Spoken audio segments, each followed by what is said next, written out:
আজ আমরা বৃষ্টি নিয়ে সাহিত্য, কবিতা কিংবা গানের কথা বলবো না।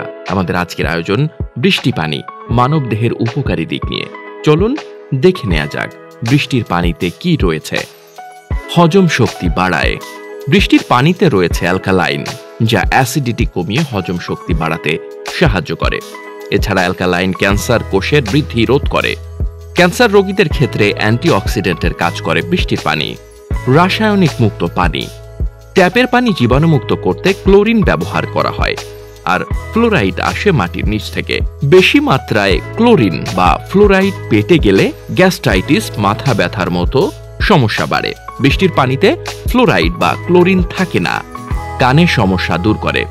বৃষ্টির পানি কানের ব্যথা ও ইনফেকশন দূর করতে কার্যকরী ভূমিকা পালন করে। ব্যাকটেরিয়া নাশক। বৃষ্টির পানি মানবদেহের কোষে জমে থাকা খারাপ ব্যাকটেরিয়া দূর করে, ত্বকের জ্বালা পোড়া দূর করে, চুল সুন্দর করে।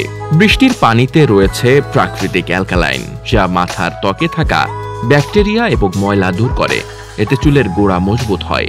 তাই বৃষ্টির পানি ব্যবহারের ফলে চুলের রুক্ষতা কমে, উজ্জ্বল দেখায়। এছাড়া বৃষ্টির পানিতে খুশকি দূর হয়। বৃষ্টির পানি কি আসলেই নিরাপদ? বিশুদ্ধ ও পানযোগ্য পানি হিসেবে যেসব উৎস বিবেচনা করা হয় সেগুলোর অন্যতম বৃষ্টির পানি। অস্ট্রেলিয়ার একদল গবেষক সেরকমই বলেছেন, কিন্তু বিজ্ঞানীদের আরেকটি দল বলছেন ভিন্ন কথা। সুইডেনের স্টকহোম বিশ্ববিদ্যালয়ের বিজ্ঞানীরা গবেষণা সাপেক্ষে জানিয়েছেন, বৃষ্টির পানিতে ক্ষতিকর PFAS রাসায়নিক পাওয়া যাচ্ছে, আর এই রাসায়নিক এমন মাত্রায় পাওয়া যাচ্ছে যা আর পানের জন্য নিরাপদ নয়। বৃষ্টির পানি পানের ইতিকথা। ইতিহাস ও বিশ্বকোষ সূত্রে জানা যায়, বালোচিস্তান, যা বর্তমান পাকিস্তান, আফগানিস্তান ও ইরানে অবস্থিত, তৃতীয় খ্রিস্টপূর্বের কোনো এক সময় বালোচিস্তান এবং ভারতের কুচ প্রদেশের কৃষক সম্প্রদায় বৃষ্টির পানি সংরক্ষণের প্রথম উদ্যোগ গ্রহণ করে।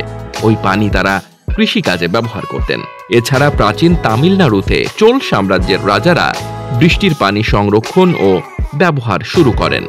এমনকি ইতালির ভেনিস নগরীও বৃষ্টির পানি সংরক্ষণের উপর নির্ভর করত। ভেনিসের চারিদিকে যে উপহ্রদ রয়েছে তার পানি লবণাক্ত এবং পানোপযোগী ছিল না, যে কারণে ভেনিসের প্রাচীন অধিবাসীরা বৃষ্টির পানি সংরক্ষণের একটি ব্যবস্থা শুরু করেন, যা নির্ভর করত কৃত্রিমভাবে তৈরি কূপের উপর।